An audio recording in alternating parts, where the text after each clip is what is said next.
बिहार के उप मुख्यमंत्री सम्राट चौधरी, इन पर मेरा सीधा आपके माध्यम से सरकार को, बिहार के गवर्नर से, बिहार सरकार से, केंद्र सरकार से मेरा अनुरोध है कि इनको हत्या के आरोप में, ये हत्या के अभियुक्त हैं, इनको तुरंत पद से बर्खास्त करके गिरफ्तार किया जाए। क्यों किया जाए ये समझिए। तारापुर में 1995 में 7 लोगों की जो हत्या हुई और 7 मारे जाने वाले लोग कुशवाहा समाज के लोग थे। ये बिहार में जाति की राजनीति करने वालों के लिए सबक होना चाहिए। सम्राट चौधरी कहते हैं मैं कुशवाहा हूँ। 7 लोगों की जिनकी हत्या के ये अभियुक्त हैं, आरोप नहीं है, मैं शब्द बहुत समझ के बोल रहा हूँ। 7 लोगों की हत्या के अभियुक्त राकेश कुमार उर्फ सम्राट कुमार मौर्य उर्फ Samrat Choudhary, Tarapur case number 44/1995, note कर लीजिए। 44/1995 में 7 लोगों की हत्या हुई, उसमें ये अभियुक्त हुए और जो केस है चीफ जुडिशियल मजिस्ट्रेट को 24/4/1995 को इन लोगों ने डॉक्यूमेंट सबमिट किया। बिहार विद्यालय परीक्षा समिति का एक एडमिट कार्ड सबमिट किया जिसमें बताया गया कि KNVMH ये स्कूल का नाम है, कुमार सर एक स्कूल का नाम है जहां से ये एडमिट कार्ड इशू हुआ है। सम्राट चंद्र मौर्य, पिता का नाम Shakuni Choudhary, date of birth 1/5/81, result fail, number आया 268, कैटेगरी प्राइवेट। ये सुप्रीम कोर्ट का डॉक्यूमेंट है जो सम्राट चौधरी ने जमा किया है, जिसमें ये बताया है कि इनका डेट ऑफ बर्थ 81 है, उसके हिसाब से 95 में चीफ जुडिशियल मजिस्ट्रेट ने नाबालिग होने के नाम पर इनको वहां से राहत दी। इनको जेल से निकाला गया क्योंकि ये 15 साल के थे और कानूनन 18 साल से कम उम्र के बच्चे को अभियुक्त के तौर पर जेल पर नहीं रखा जा सकता था। ये बात तो पब्लिक की जानकारी में है। अब मैं क्यों कह रहा हूं कि इनको आज अरेस्ट करना चाहिए, क्योंकि 2020 का जो सम्राट चौधरी ने अपना इलेक्शन एफिडेविट दिया है, इसमें अपना उम्र इन्होंने बताया है 51 साल। ये सम्राट चौधरी का इलेक्शन एफिडेविट है। इन्होंने अपना उम्र बताया 2020 में 51 साल। इसका मतलब है कि 2020 - 26 तो 1995 में इनका उम्र था 26 साल। तो 26 साल के उम्र के आदमी को कोर्ट ने गलती से गलत सर्टिफिकेट के आधार पर नाबालिग होने के नाम पर अभियुक्त होने के बावजूद, ध्यान दीजिए, अभियुक्त होने के बावजूद इनको जेल से बरी कर दिया गया था कि ये 15 साल के हैं, जबकि इनका अपना डॉक्यूमेंट बता रहा है कि ये उस समय 26 साल के थे। तो 26 साल के उम्र के आदमी पर अगर 6 लोगों की हत्या का आरोप है तो जब तक कोर्ट से वो फ्री नहीं होते हैं तब तक उनको जेल में होना चाहिए। और ये आदमी यहाँ का उप मुख्यमंत्री बनकर बैठा हुआ है।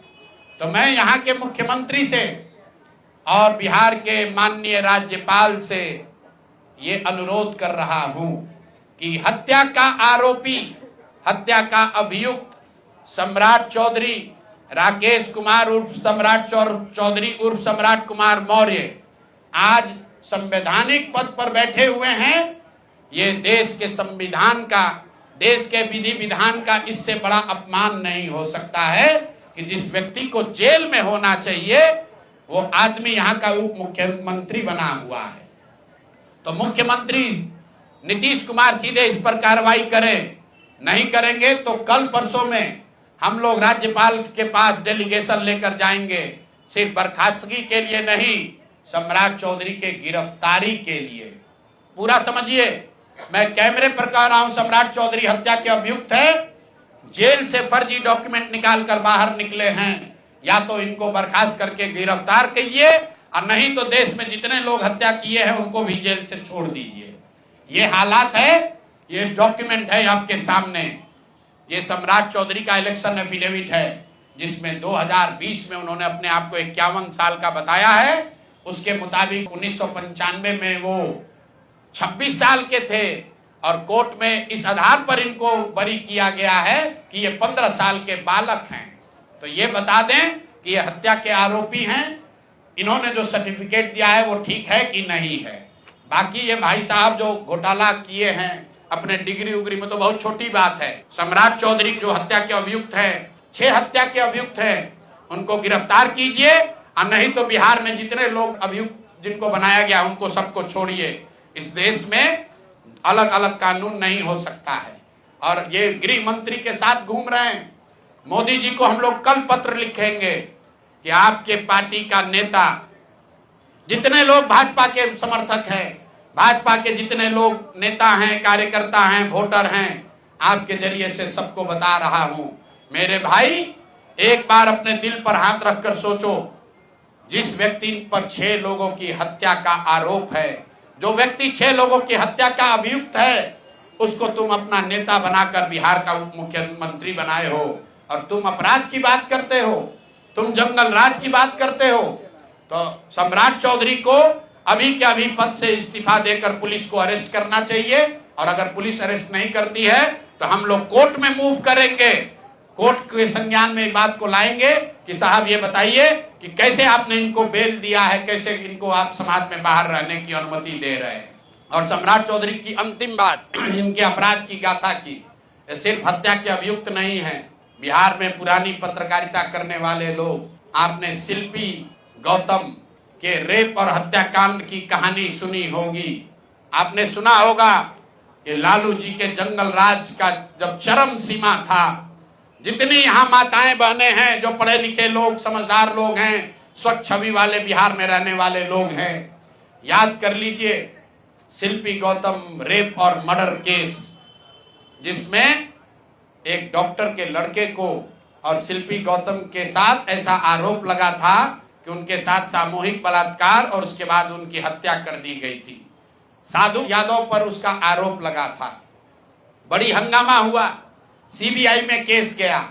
मैं आपके माध्यम से आज पूछ रहा हूं कि क्या अभी के उप मुख्यमंत्री सम्राट चौधरी उर्फ राकेश कुमार उर्फ सम्राट कुमार मौर्य उस केस में संदिग्ध अभियुक्त के तौर पर नामजद थे या नहीं थे, ये प्रेस में वो बता दें, उसके बाद हम उसका डॉक्यूमेंट आपको जारी करेंगे। सीबीआई ने इनको अभियुक्त के तौर पर इनकी जांच की थी कि नहीं, उस मुकदमा में इनको नामजद संदिग्ध बनाया गया था कि नहीं, ये सीधा आपको बता रहे हैं। और ये पूरा केस तब के भाजपा के नेता सुशील कुमार मोदी जी ने उठाया था, और तब सम्राट चौधरी यही साधु यादव और राजद के गैंग के हिस्सा थे।